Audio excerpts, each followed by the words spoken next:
हथियारी नक्सल तो गए, लेकिन दिमागी नक्सल, ये दिमागी नक्सल मौके की तलाश में है। कल प्रधानमंत्री नरेंद्र मोदी ने लाल किले से एक शब्द का उच्चारण ज्यादा किया है, अर्बन नक्सल और दिमागी नक्सल। आज हम इसी बात पे चर्चा करेंगे कि दिमागी नक्सल होता क्या है, इसका जन्म कहाँ से हुआ है।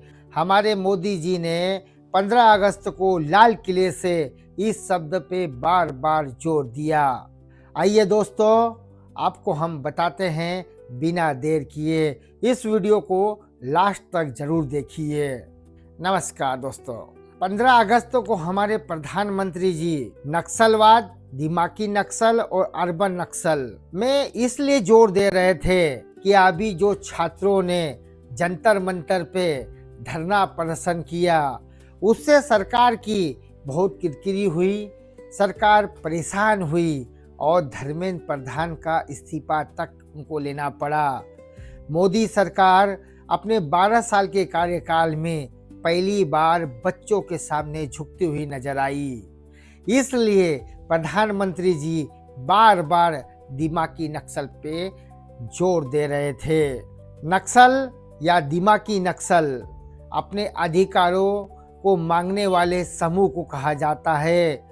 कोई व्यक्ति सरकार से परेशान होता है और सरकार उसकी बात नहीं सुनती है तो उनको एक संगठन बना के, एक समूह बना के सरकार के विरोध खड़ा होना पड़ता है और सरकार को उस समूह और उस विरोध के आगे झुकना पड़ता है। उसको दिमागी नक्सल और नक्सलवाद कहते हैं। जो व्यक्ति सरकार की नीतियों से असहमत होता है, वो सरकार का खुलकर विरोध करता है, उस व्यक्ति को दिमागी नक्सल कहते हैं।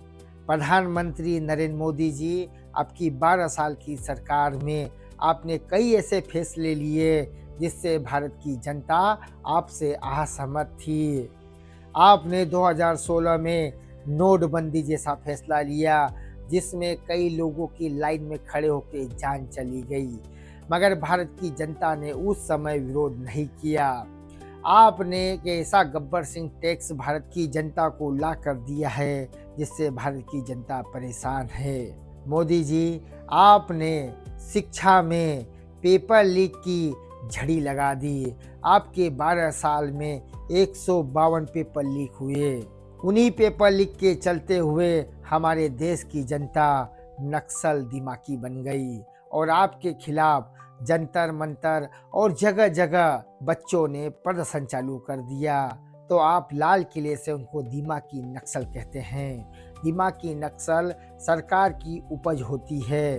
दिमागी नक्सल कोई व्यक्ति ऐसा नहीं बनता, सरकार उसका शोषण करती है तब जाके वो दिमागी नक्सल बनता है। दिमागी नक्सल इसलिए बनता है कि सरकार बच्चों के पेपर भी ढंग से नहीं करवा सकती और जब वो अपनी मांग को लेकर जंतर मंतर पे प्रदर्शन करते हैं तो सरकार, पुलिस उन पे बर्बरता से लाठीचार्ज और पैलेट गन का इस्तेमाल करती है। और रही बात मोदी जी आपकी, अगर आप विपक्ष को दिमागी नक्सल बोल रहे हो तो विपक्ष का मुख्य काम यही है, जनता की आवाज़ उठाना। अगर हमारे देश की जनता की आवाज़ विपक्ष नहीं उठाएगा तो कौन उठाएगा। मेरे हिसाब से और मोदी जी के कहे कथनों के अनुसार दिमागी नक्सल यही होता है, सरकार के खिलाफ एक खड़ा हुआ समूह हुई दिमागी नक्सल होता है। धन्यवाद दोस्तों। अगर मेरा वीडियो आपको अच्छा लगे तो लाइक, कमेंट, शेयर और सब्सक्राइब जरूर कीजिए। धन्यवाद।